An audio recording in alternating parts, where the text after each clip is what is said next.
por la buena noticia de tu Evangelio. En el nombre de Jesús te lo pedimos. Amén.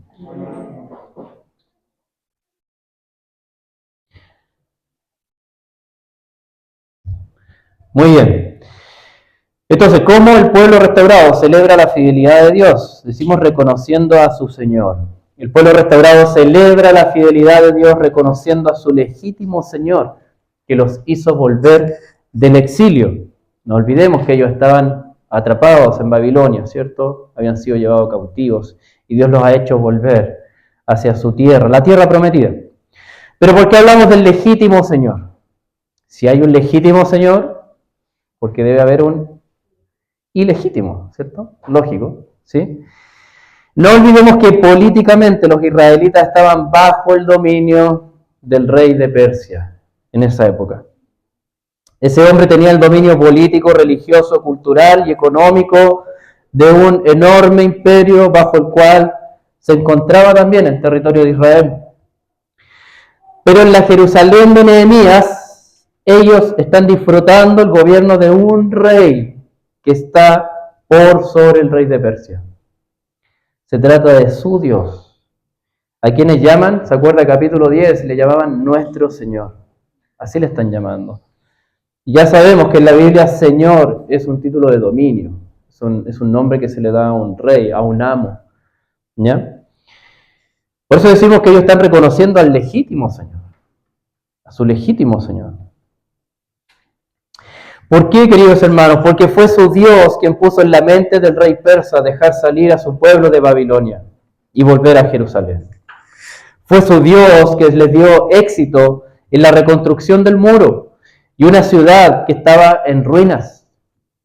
Fue su Dios quien restauró espiritualmente a la comunidad, perdonando su pecado y dándoles un nuevo comienzo como pueblo del pacto. ¿Se acuerdan? Ellos renovaron el pacto. Y es su Dios quien ahora está en medio de ellos y es adorado en el templo de Jerusalén. Ellos están viendo la fidelidad de su Dios que no los abandonó, nunca los abandonó, sino que fue fiel a sus promesas. Pero en este capítulo especialmente hay una promesa que se ve cumplida en un personaje que es mencionado al comienzo y al final del capítulo 12. Si tiene su Biblia abierta, puede ver el primer versículo y el último versículo del capítulo 12, donde se menciona a Zorobabel. Zorobabel, ¿ya? Buen nombre si está buscando un nombre para hijo. Zorobabel, ¿ya? El Zoro. Zorobabel. ¿Por qué? ¿Por qué es importante que se mencione este nombre? Porque este hombre era descendiente del rey David. Y el rey David, podemos decir que fue como si fundador de la monarquía en Israel. ¿Ya? Cuando ellos lograron establecerse en la tierra prometida y Dios los bendijo, los estableció y puso un rey conforme a su corazón, dice la Biblia. Ese era el rey David, ¿ya? Muchos años antes de Nehemías fue establecido el rey David. Pero al rey David Dios le hizo una promesa por medio de los profetas. El profeta Natán le llevó una promesa y le dijo, y esto está en 2 Samuel, capítulo 7, tu casa y tu reinado permanecerán para siempre delante de mí. Tu trono será establecido para siempre, para siempre. Ahora, imagínense la tragedia cuando Israel fue tomado prisionero, cautivo, y el trono que estaba ahí en Jerusalén quedó vacío. ¿Qué pasó con la promesa de Dios? ¿Qué pasó? ¿Ya? Se nos cuenta en la Biblia que un descendiente de David, llamado Joaquín, fue llevado hasta Babilonia. Y allá se le cuidó. Y él tuvo descendientes. Y de esos descendientes viene Zorobabel de vuelta a Jerusalén. ¿Ya? Está Zorobabel ahí. Es decir, que Dios había prometido entonces al rey David establecer una línea de descendientes suyos en el trono de Israel para siempre. Y Zorobabel, que lo vemos ahora liderando, guiando al pueblo en la celebración, era la muestra de la fidelidad de Dios hacia David y hacia su pueblo restaurado. Por eso el pueblo restaurado celebra la fidelidad de Dios reconociendo a su legítimo Señor. Tenemos un legítimo Señor que los hizo volver del exilio.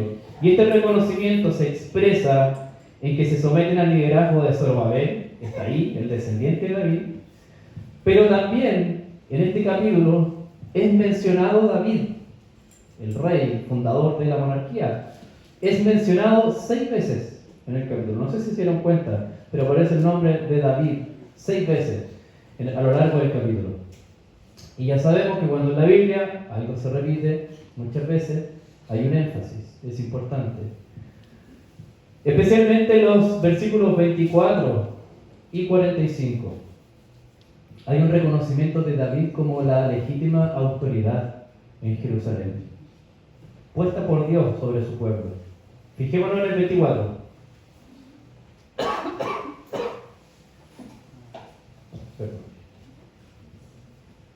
Versículo 24 dice: los principales de los levitas eran Asabías, Serebías y Jesúa, hijo de Cadmiel, con sus hermanos frente a ellos, para alabar y dar gracias. Atención, ¿según quién? Según lo prescrito por David, hombre de Dios, se le llama, hombre de Dios. Sección frente a frente.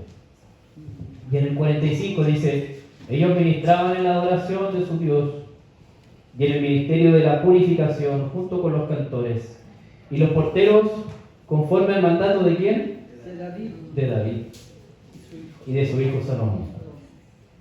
Queridos hermanos, en la ciudad santa de Jerusalén las cosas se hacen según la autoridad de David, no del emperador de Persia, y siguiendo el liderazgo de su descendiente legítimo, Zorobabel. Así el pueblo restaurado celebra la fidelidad de Dios, reconociendo a su legítimo Señor que los hizo volver del exilio, que en este caso era representado por el legítimo rey. David, la monarquía, la promesa de Dios: voy a establecer un descendiente tuyo. Y lo tienen ahí en persona, Zorobabel, dirigiendo esta celebración. Eso los pone alegres, están celebrando, porque Dios ha sido fiel con su promesa. Déjenme contarles, queridos hermanos, en mi tiempo de juventud, unas décadas atrás, poquitas, ¿no? Cuando comenzaba mi adolescencia, me gustó mucho la música punk. Sí, me gustaba el punk.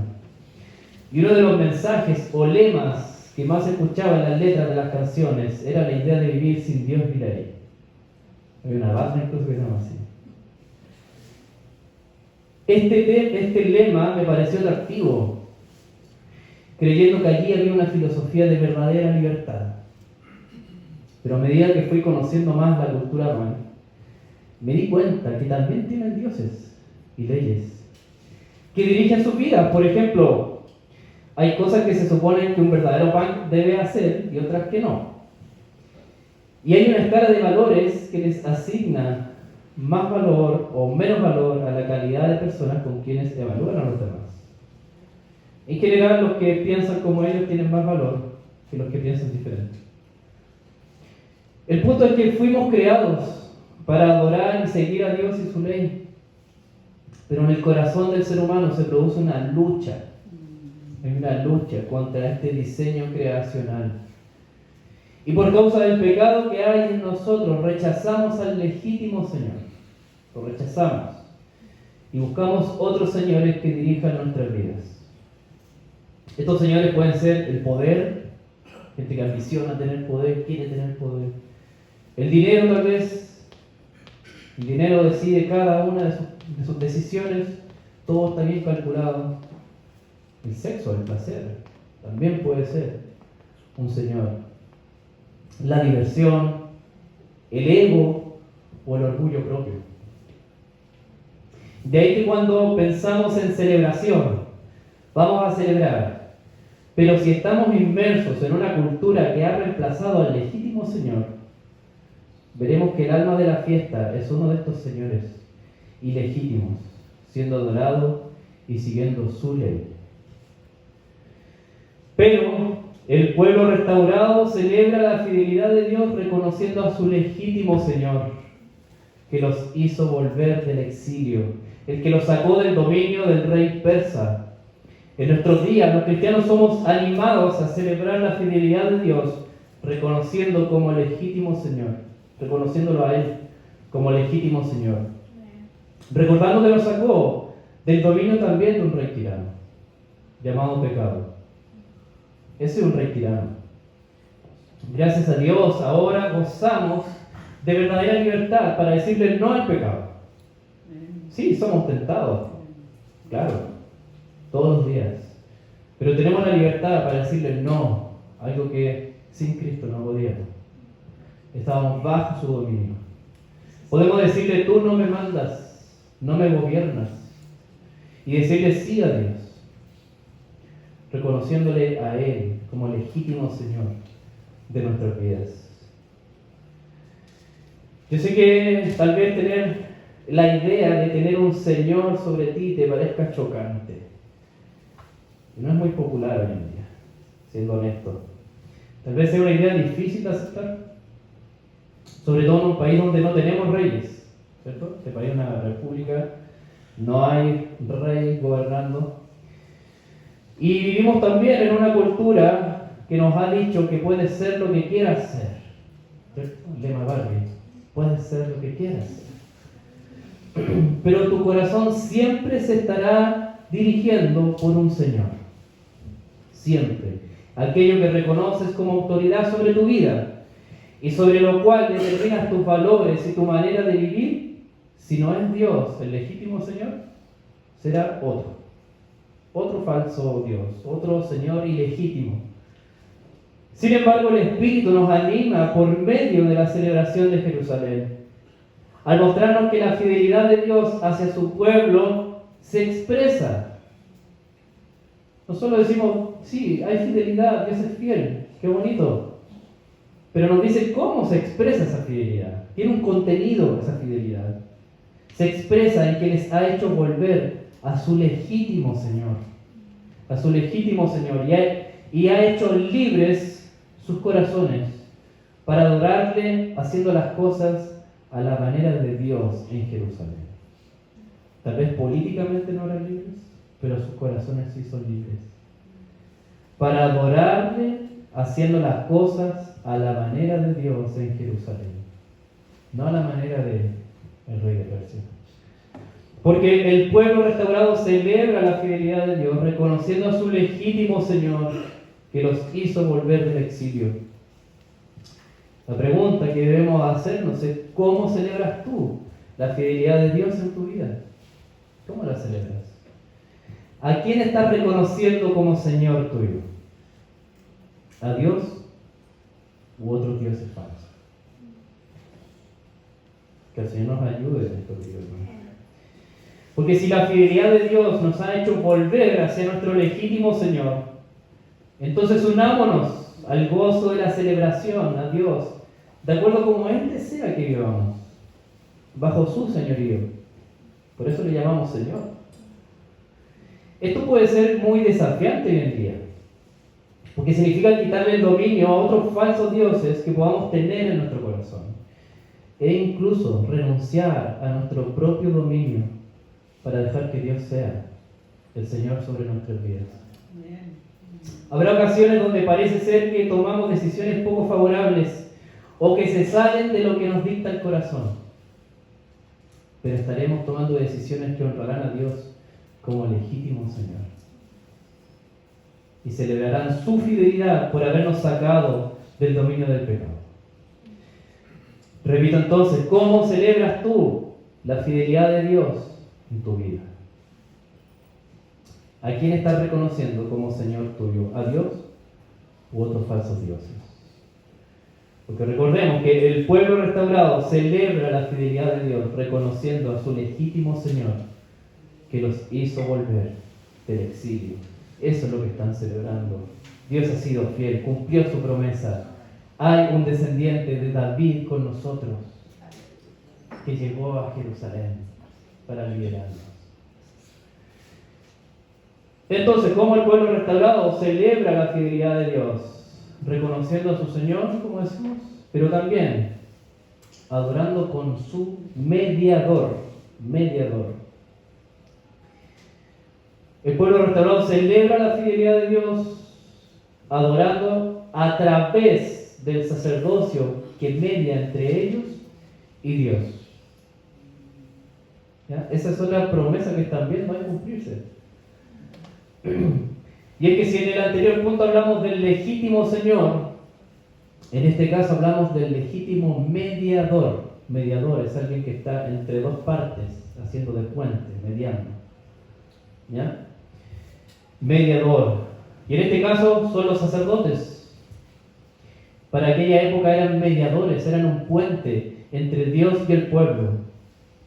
Pero ¿por qué hablamos de legítimo mediador? ¿Cierto? Si hay legítimo, tiene que haber un ilegítimo. Aunque no está mencionado en el libro de Nehemías, sí lo encontramos en los libros de Reyes, Primera y Segunda de Reyes, Primera y Segunda de Crónicas también, donde se nos cuenta que el pueblo de Israel adoraba a Dios por medio de los lugares altos, montes, cerros, les rendían plegarias, porque pensaban que estos lugares altos los comunicaban, hacían de puente con Dios. Y en ocasiones debajo de árboles también establecían rituales y cosas debajo de los árboles, porque atribuían a estos elementos el poder de mediar, o sea, de comunicar, como un puente entre Dios y ellos. Pero esta mediación era ilegítima, porque no fue así como Dios les dijo que tenían que hacerlo. Porque Dios había establecido el sacerdocio para aquella función, y especialmente entre los sacerdotes, al sumo sacerdote, al principal, el sumo sacerdote. Y así como en el caso del legítimo Señor, había una promesa cumpliéndose también para el caso del legítimo mediador. Era un personaje que es mencionado al comienzo del capítulo 12. ¿Ya? Si tiene abierta su Biblia, vea, el comienzo del capítulo 12 se menciona a Jesúa, o mejor dicho, Jeshua. Jeshua. ¿Le suena? Qué tremendo. Porque este hombre era descendiente de Aarón. Descendiente de Aarón. ¿Quién es Aarón? Si usted algo conoce de la historia bíblica, habrá escuchado de Moisés, que sacó al pueblo de Egipto, lo llevó a la tierra prometida. Bueno, Moisés tenía un hermano, y ese hermano era Aarón. Aarón. Por medio de quien Dios había establecido lo siguiente. Esto lo leemos en Éxodo, el libro de Éxodo, capítulo 29. Le está diciendo Dios a Moisés: esto tienes que hacer. Le ceñirás los cinturones a Aarón, o sea, a tu hermano, y a sus hijos, y les atarás las mitras, estos como sombreros sacerdotales. Se atarán las mitras, y tendrán el sacerdocio por estatuto perpetuo. Así consagrarás a Aarón y a sus hijos. Es decir, que Dios había establecido por medio de Aarón una línea de descendientes suyos en el sacerdocio de Israel para siempre. Y Jeshua, como líder guiando al pueblo en la celebración, era la muestra de la fidelidad de Dios hacia su pacto y su pueblo restaurado. Nuevamente, la fidelidad de Dios tiene un contenido. Tenemos al Señor, descendiente de David, y tenemos al sumo sacerdote, descendiente de Aarón, guiando al pueblo. Por eso el pueblo restaurado celebra la fidelidad de Dios, adorando a través del sacerdocio que media entre ellos y Dios. Y esta adoración se realiza por medio de Jesús, de los sacerdotes, quienes son mencionados. Los sacerdotes son mencionados 9 veces en todo este capítulo. ¿Ya? ¿Qué se dice de ellos? De ellos se destaca su origen familiar, ya que eso le da legitimidad a su mediación sacerdotal, ¿cierto? Por sucesión, de generación en generación. Por eso se dice hijo de, hijo de, hijo de. ¿Ya? Estos son los legítimos, son descendientes de Aarón. Eso lo vemos en el versículo 10, por ejemplo. En el 23 dice, o también son llamados hijos de Leví. ¿Y por qué Leví? Porque Leví era el nombre de la tribu de la cual venía Aarón y Moisés. ¿Ya? Entonces nuevamente nos está diciendo, estos son los legítimos, son descendientes hijos de Leví. Y al final, versículo 47, fíjese, si tiene su Biblia abierta, ¿qué puede decirme? ¿Cómo se les menciona, se les llama? Versículo 47, al final. Hijos de Aarón. Hijos de Aarón. Recordando la promesa. ¿Ya? Su función principal era guiar la adoración del pueblo de Dios. Como dice el versículo 30. Versículo 30. ¿Qué hacían ellos? Purificando al pueblo y las murallas. Esa era su función principal. Pero sobresalen en este capítulo porque van dirigiendo dos grupos que se asemejan a un carnaval. Yo me imagino así como la tirana, algo así, del norte. ¿Ya? Una comparsa, como se le llama, como batucada. Ellos van dirigiendo dos grupos que se asemejan a un carnaval, avanzando por las calles. E incluso el mismo Nehemías se pone detrás de ellos y les sigue. Nehemías respeta esto, él no se pone adelante como dirigente, se pone detrás de ellos. Ellos son los legítimos, los que nos guían a adorar a Dios. Yo me uno a la fila. ¿Ya? Eso lo vemos en el versículo 38. Y en el 43 nos entrega la gran conclusión de la restauración del pueblo de Dios. Qué hermoso ese versículo 43. No sé si lo podemos mirar ahí en la pantalla. 43. Ahí está. Dice: aquel día ofrecieron gran cantidad de sacrificios y se regocijaron. Los sacrificios eran animales sacrificados y salieron olorcitos asados. ¿Ya? Carne. Imagínense un 18 de septiembre, así por Chile. ¿Ya? Gran cantidad de sacrificios, se regocijaron porque Dios les había dado mucha alegría. También las mujeres y los niños se regocijaron. Y el regocijo de Jerusalén se oía desde lejos. O sea, Lollapalooza era nada comparado a esto.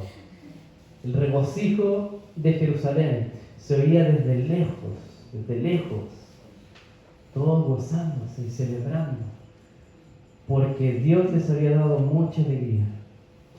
Si recordamos cómo empezó este libro, ¿se acuerdan? ¿Cómo empezó Nehemías? ¿Qué estaba haciendo Nehemías en el capítulo 1? Cuando le llegan estas noticias de cómo está Jerusalén. Edificando las paredes, los muros. Llorando estaba. Llorando por la situación como estaba en Jerusalén. Después en el capítulo 8 vemos algo similar, pero es todo el pueblo llorando, lamentándose el estado espiritual de la comunidad. Acuérdense que en el capítulo 8 recuperan la ley, y dicen: nosotros somos todos menos esto, hemos transgredido todo esto, hemos pecado ante el Señor, y viene un arrepentimiento con dolor, y están llorando en el capítulo 8. Ahora vemos a Dios cambiando su lamento en un regocijo que se oía desde lejos. Desde lejos. La alegría de Jerusalén daba testimonio a los que estaban lejos de que allí en la ciudad santa había un gozo, porque Dios les había dado mucha alegría, como dice el 43. Y entonces cuando dice que aquel día ofrecieron gran cantidad de sacrificios, imagínense quiénes están haciendo el sacrificio. ¿Quién eran los encargados de hacer eso? Los sacerdotes. ¿Ya? Eran los encargados de ofrecer esos sacrificios en representación del pueblo, como una manera en que el pueblo restaurado celebra la fidelidad de Dios, porque ahora puede adorar a través del sacerdocio legítimo, dado por Dios, que media entre ellos y Dios. Señor, estamos tan agradecidos, has sido tan fiel, queremos puro adorarte. ¿Cómo lo hacemos? Les dejo a los sacerdotes, aquí están, y tengo a Jesús, sumo sacerdote, con ustedes. Él va a entrar al corazón del templo de Jerusalén, el único que podía entrar al corazón del templo, al centro, al lugar santísimo, para presentar ofrenda, sacrificio por ustedes. Ahí está, pueden adorar. Por eso hay gozo. En este caso, el pueblo era representado por el sumo sacerdote. ¿Alguna vez has podido entrar a un lugar exclusivo gracias a la mediación de alguien? ¿Sí? ¿Alguna? ¿Sí? Hay personas que tienen ese poder por el cargo o función que desempeñan o la autoridad que se les ha conferido. A veces en las películas o en las series vemos esto, ¿no es cierto? Se ve esa mediación que favorece a alguien cuando un personaje, un hombre, una mujer, tiene un aspecto poco decoroso y se presenta en un lugar exclusivo y de inmediato, ¿quiénes aparecen? Los guardias, ¿cierto? Usted no puede entrar. Los guardias de seguridad no le dejan pasar, pero detrás viene esa persona importante que dice, viene conmigo. Y todas las barreras se levantan, dándole acceso a quien es representado por esta persona importante. El punto es que al relacionarnos con Dios también existe un lugar exclusivo. En tiempos de Nehemías, ese lugar se encontraba al interior del templo de Jerusalén y era llamado lugar santísimo. Porque ahí estaba la presencia misma de Dios y el pueblo no tenía acceso a ese lugar. Pero podían ser representados por el sumo sacerdote, establecido legítimamente por Dios para esa función. De esa manera, el pueblo restaurado celebra la fidelidad de Dios, adorando a través del sacerdocio que media entre ellos y Dios. Señor, celebramos tu fidelidad porque ahora podemos entrar en ese lugar santísimo. Somos representados por ese sumo sacerdote que está ahí.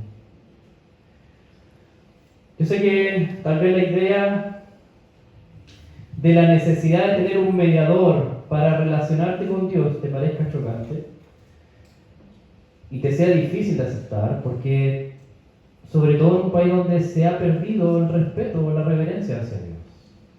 Se hace chistes de Dios, los stand-up comedy.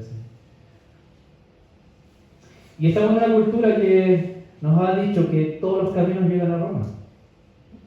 No importa cómo sea, cualquier manera o forma sirve para relacionarnos con Dios personalmente. Últimamente se le ha dado esta autoridad a nuestras vísceras, o sea, a lo que sentimos, nuestros sentimientos. Hay algo que dice que si lo sientes es porque es de Dios. O sea, su oración o su pensamiento bien acompañado de cosquilleo en el estómago le da la aprobación para afirmar que es alguien bien recibido delante de Dios. Y me pregunto qué va a pasar cuando se acabe el sentimiento, cuando ya no haya cosquilleo. Habrá que buscar más y dejarnos guiar por eso que sentimos, como si ese fuera el legítimo mediador.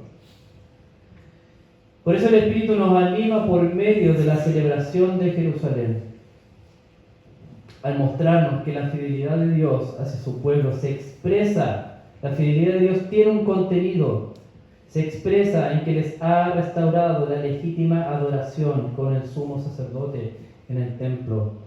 Por eso lo menciona, los nombres son importantes en Nehemías. Ahora hay un acceso garantizado al lugar santísimo. Este acceso está garantizado para adorarle de acuerdo con la manera que Dios ha establecido en Jerusalén. De este modo, el pueblo restaurado celebra la fidelidad de Dios adorando a través del sacerdocio que media entre ellos y Dios. Queridos hermanos, en nuestro caso, Dios preparó un sumo sacerdote también para que mediara entre Él y nosotros. Si podemos ver la carta a los hebreos. La carta a los hebreos dice: teniendo pues un gran sumo sacerdote que trascendió los cielos, traspasó barreras al lugar santísimo, trascendió los cielos, Jesús, el Hijo de Dios, retengamos nuestra fe, porque no tenemos un sumo sacerdote que no pueda compadecerse de nuestra flaqueza, sino uno que ha sido tentado en todo como nosotros, pero sin pecado. Amén. Pero sin pecado. Amén. Gracias, Señor. De este modo, como pueblo restaurado, celebramos la fidelidad de Dios, adorando a través del sacerdocio de Jesús, que media entre nosotros y Dios. Él es nuestro sumo sacerdote. Entonces, si la fidelidad de Dios nos ha hecho volver hacia la legítima adoración, sumo sacerdotal de Cristo, entonces unámonos al gozo de la celebración a Dios conforme a como Él desea que lo hagamos, adorándole por medio de Cristo. Adorándole por medio de Cristo.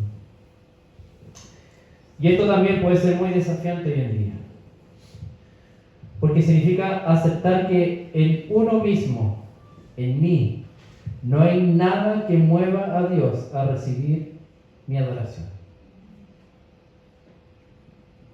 Dios me mira y no ve nada que lo mueva a recibir mi adoración, o nuestra adoración, o nuestra manera de hacerlo. Y sé que puede sonar muy romántico decir que Dios te acepta tal como eres, pero la verdad es que eso va en contra de toda la revelación bíblica. En el Antiguo Testamento era exigido un sacrificio de un animal perfecto, sin mancha, para que Dios aceptara a un adorador. Y en el Nuevo Testamento Jesús, el Hijo de Dios, fue ofrecido como el sacrificio perfecto, sin mancha, sin pecado, lo leímos, para que Dios acepte a un adorador. En consecuencia, una legítima adoración a Dios se ofrece por medio del legítimo mediador que Él ha establecido. De este modo, como pueblo restaurado, celebramos la fidelidad de Dios adorando a través del sacerdocio de Jesús, que media entre nosotros y Dios. ¿Cuál es el camino o la mediación que estás escogiendo para adorar a Dios?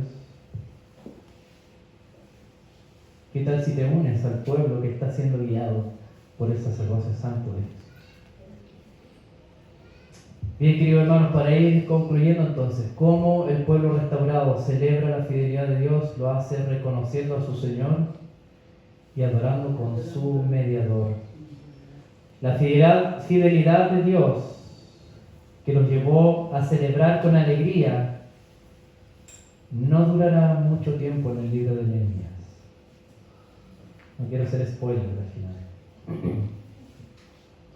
Aunque ellos estaban gozando de tener la presencia de Dios con ellos nuevamente y celebraron ver el reino de Dios restaurado en Jerusalén, sin embargo esta celebración no era más que una sombra de lo que Dios haría para traer su presencia con su pueblo de manera plena.